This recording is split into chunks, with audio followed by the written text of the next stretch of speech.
So, in a shock to absolutely everybody, Breanna Stewart has in fact signed with Fenerbahce. Yeah, she is now playing for Fener, which is not an ideal thing. Which is not ideal at all, for being real. Look at that reaction. Absolute shock. And for good reason, because what just happened shouldn't be possible. Breanna Stewart, co-founder of Unrivaled, the league literally designed so WNBA players wouldn't have to go overseas anymore, just signed with Fenerbahce. The Turkish powerhouse announced it January 2025, and the irony is almost too perfect to be real. This isn't just any player making a business decision. This is one of the two people who created Unrivaled specifically to solve this exact problem. Stewart and Nafisa Collier started that league with one clear mission: give WNBA players a domestic option during the offseason so they could stay home, make competitive money, and not risk their bodies playing overseas. And now Stewart herself is heading to Turkey. Obviously, look, Stewie's not going to be there for the whole season. She hasn't been there for the whole season. She won in Turkey as well. Or say she won in Russia as well.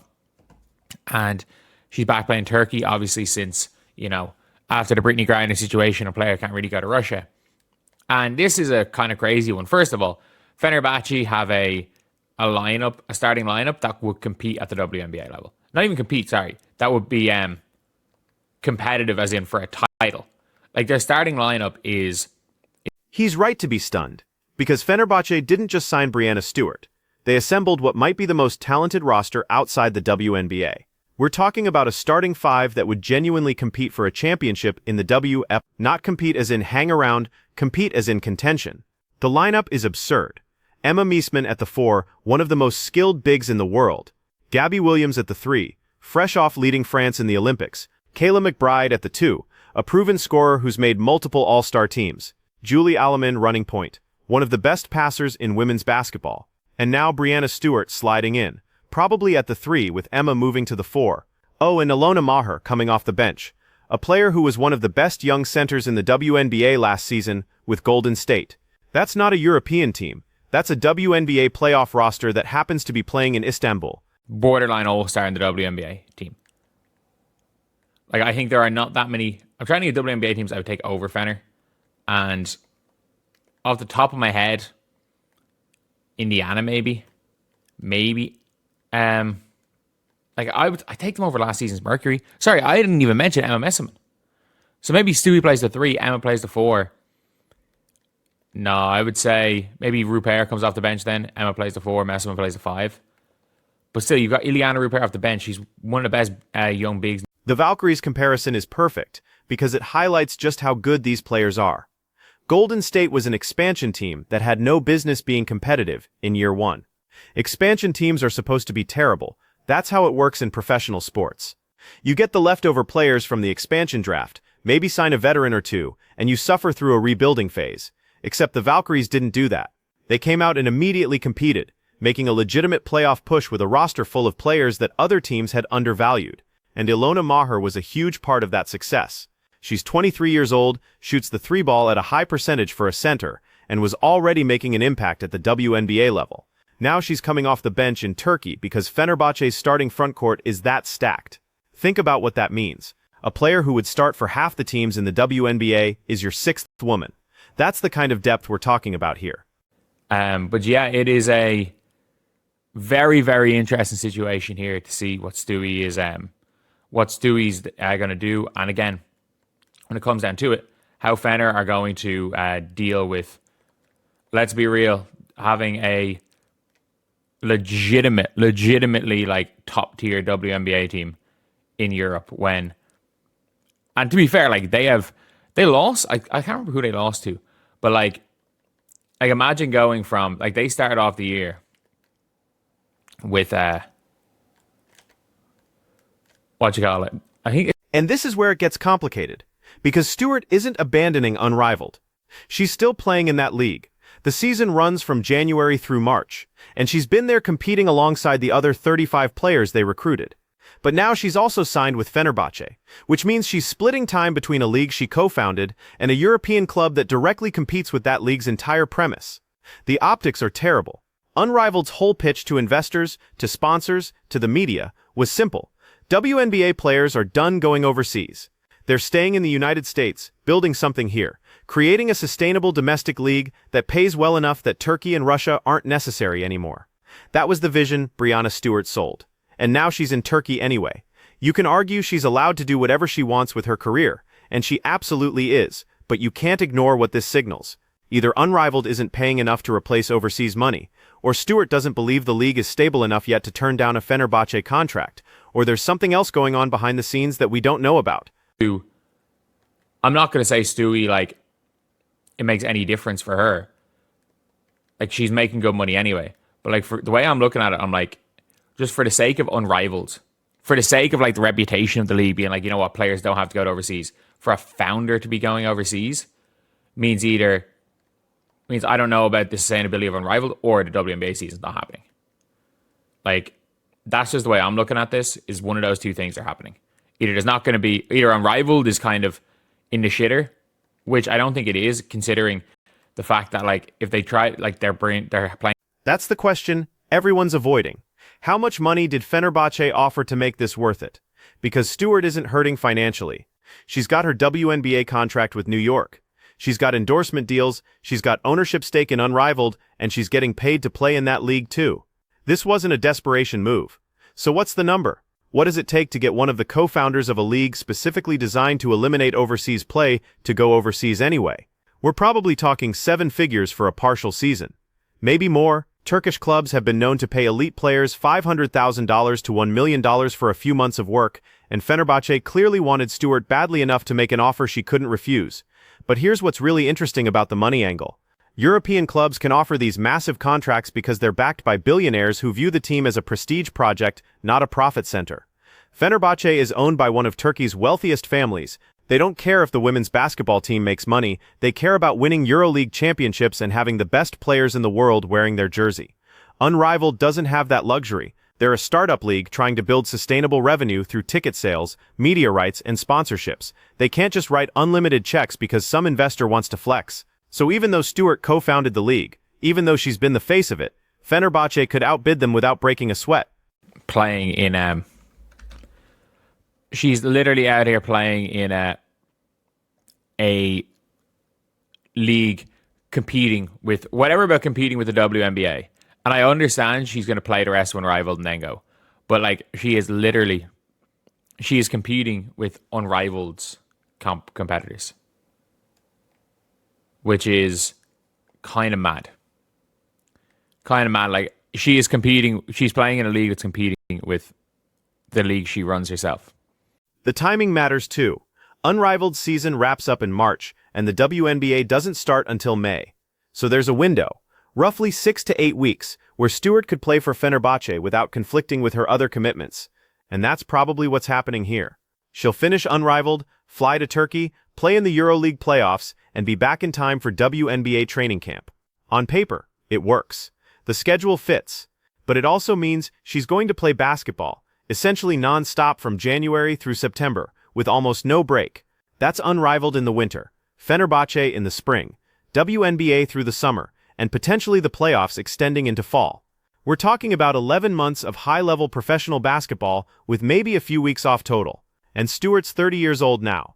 She's had Achilles injuries before. She's been playing year-round overseas for most of her career.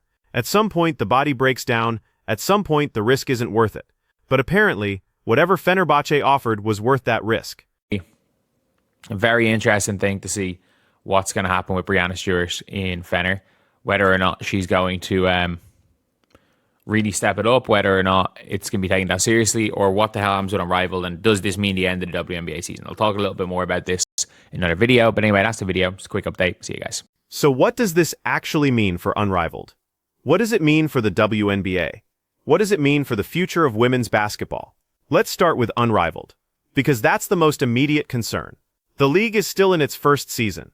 They're experimenting with a traveling tour format, playing games in different cities to build a national audience rather than being locked into one home market.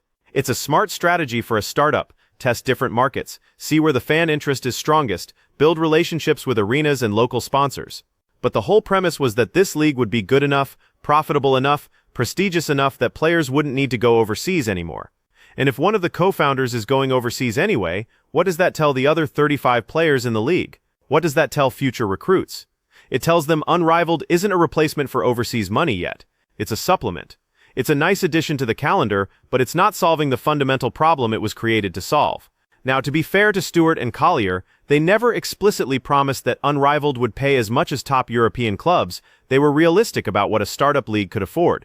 But the implication was always there: stick with us, build this with us, and eventually you won't need Turkey or Russia or China anymore. Except Stewart does still need Turkey. Or at least, she wants Turkey badly enough to take the deal. And that's a problem for Unrivaled's long-term vision. Because if the league's own co-founder is still chasing overseas contracts, why would anyone else turn them down? Why would a player like Araik Ogunbowale or Jewel Lloyd or Kelsey Plum say no to a massive offer from a European club just to be loyal to Unrivaled? Loyalty doesn't pay the bills. Loyalty doesn't set you up for life after basketball. Then there's the WNBA angle. The league has been pushing hard on the narrative that women's basketball is growing, that players are becoming stars, that the financial situation is improving, and it is minus viewership was up significantly in 2024, attendance records were broken, new expansion teams are coming, the trajectory is positive, but if top players are still going overseas for the real money, that undercuts the whole narrative. It's a reminder that WNBA salaries, even for superstars, still aren't enough. Breanna Stewart makes around $240,000 from the Liberty, the maximum salary under the current CBA. That's good money, but it's not generational wealth, it's not set your family up for life money. So she goes to Turkey and probably makes triple that for 2 months of work. The WNBA can't compete with that. Not yet. Maybe not ever, depending on how revenue sharing shakes out in the next CBA negotiation. And here's the uncomfortable truth that nobody wants to say out loud. European clubs can pay these salaries because they don't care about profit. They're vanity projects for wealthy owners. The WNBA, on the other hand, is supposed to be a sustainable business. It's backed by the NBA, but it's expected to eventually stand on its own financially. And that means salaries are tied to revenue in a way that European club salaries aren't. So even as the WNBA grows, even as it gets more popular and more profitable, it might never be able to match what a Turkish billionaire is willing to pay just to have Breanna Stewart on his team. Which brings us to the bigger question: what happens when the next generation of stars faces this same choice? Caitlin Clark is going to get massive overseas offers the moment she's eligible. Paige Bueckers will too. Angel Reese, Cameron Brink, every top rookie is going to have European clubs throwing money at them. Will they turn it down because Unrivaled exists? Will they stay domestic because the WNBA is growing? Or will they look at Breanna Stewart's decision and think, if she's still going overseas, why shouldn't I? That's the precedent this sets. And it's not a great one for the leagues trying to keep players in the United States. Now let's talk about Fenerbahce specifically, because this move changes the entire landscape of European women's basketball. They were already a strong team. They've won the Turkish league multiple times. They're regular Euroleague contenders. But adding Stewart takes them from contender to overwhelming favorite. Look at that roster again. Maseman, Williams, McBride, Alamend, Maher, and now Stewart. That's 6 players who would all be rotation pieces on WNBA playoff teams. 3 of them would be all-stars. 1 of them is a top 5 player in the world. Who's beating that team in Europe? Maybe UMMC Ekaterinburg, if Russian teams were still allowed to compete, but they've been banned from Euroleague since the invasion of Ukraine. Maybe a Spanish powerhouse like Valencia or Salamanca could make it competitive, but they don't have this kind of talent concentration. Fenerbahce is going to run through the Euroleague, and when they do, when they dominate every game by 20 points, what does that prove? Does it prove European basketball is weak? Does it prove WNBA players are just that much better? Or does it prove that money talks, and if you pay enough, you can assemble a super team anywhere in the world? Probably all 3. But here's what really matters. Breanna Stewart is 30 years old. She's already won everything there is to win in basketball, and she's still choosing to play 11 months a year because the money is too good to pass up. That tells you everything you need to know about the current state of women's basketball economics. The WNBA isn't paying enough. Unrivaled isn't paying enough.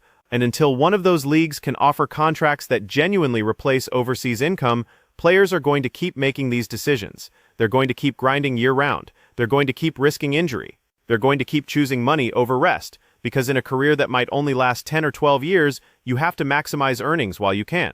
So was this the right move for Stewart? Financially, probably yes. Fenerbahce is paying her a fortune for a few months of work, and she gets to compete for another Euroleague title. Professionally, it makes sense, but for Unrivaled, For the broader vision of keeping WNBA players domestic, this is a setback. It's a signal that the league isn't there yet, that it can't fully replace what Europe offers.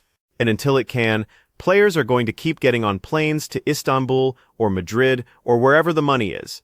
The question is whether Unrivaled can survive that reality or whether it becomes just another off-season option rather than the solution it was supposed to be. Because if Breanna Stewart doesn't believe in it enough to turn down Fenerbahce, why should anyone else?